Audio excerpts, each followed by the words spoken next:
starting in 5 seconds. Sir, I come now to a very important matter which is agitating the minds of the people of this country. It has become a subject of debate throughout the country. It is center state relations. The center state relations have got many aspects: the legislative, the executive, the political, and so on and so forth. I am not going to deal with them because that debate will continue in the House the day after tomorrow. I want to refer only to the financial aspects. Honestly speaking, the motive behind this question raised by some people is basically economic and financial.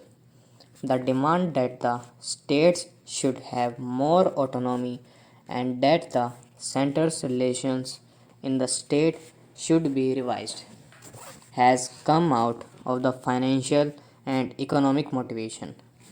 The demand for autonomy is there, but if you accept the autonomy as some people have demanded, what will happen?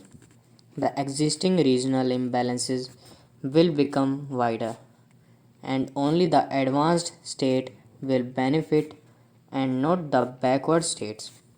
Therefore, we must be on our guard. We cannot support the demand for autonomy made by some advanced states.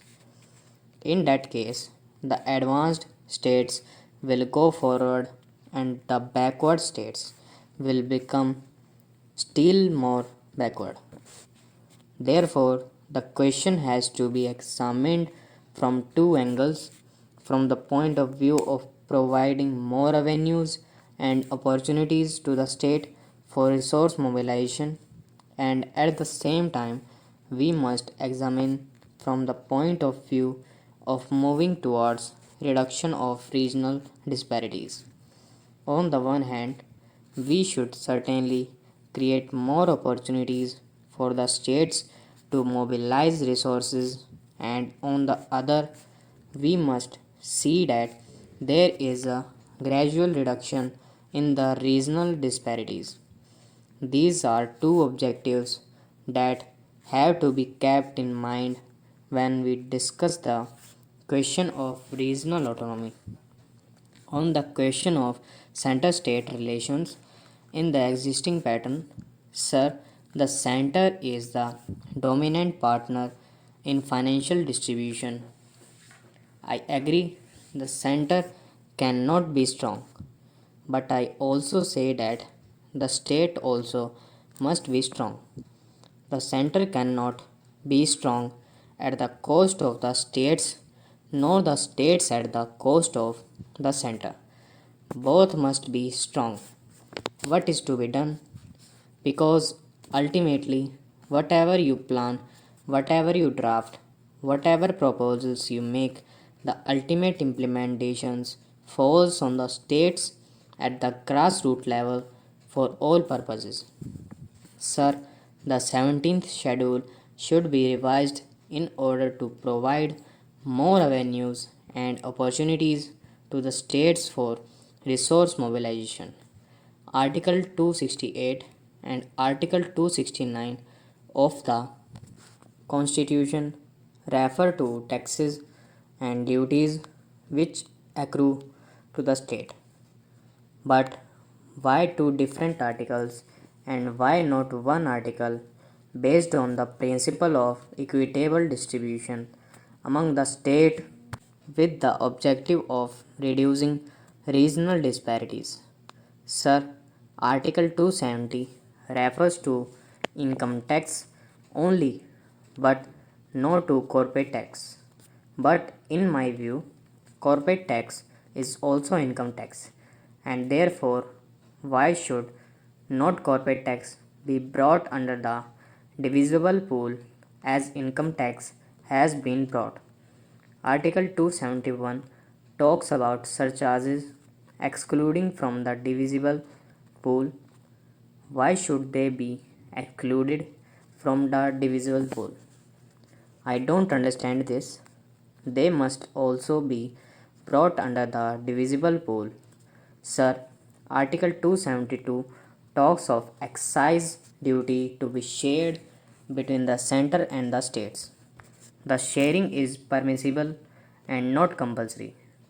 Why is it a permissible sharing and why is it not a compulsory sharing like the income tax?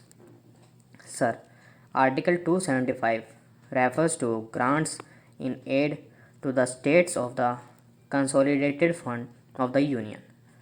Article 280 talks of a finance commission to decide about sharing of the two taxes and the principles of grants in aid.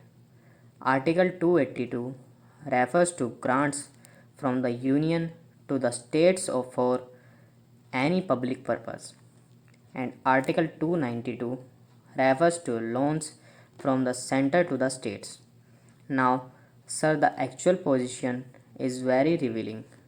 Sir, I am trying to summarize and I am not giving the details. There are statutory transfers of resources from the Union to the states, and there are non statutory transfers of resources from the Union to the states. What is the ratio? Roughly speaking, the ratio is 32 and 68. Statutory transfer of resources is 32% and the non statutory transfer is 68%. The statutory transfer is alright, but so far as non statutory transfer of resources is concerned, it depends entirely upon bureaucrat, the bureaucrat at the center. And why should they depend on the whims and fancy of the bureaucrats at the center? This is the vital point, and this covers revenue receipt and capital receipts altogether. Approximately the two-thirds of the total funds to be shared by states are transferred on the whims of the officials. Stop.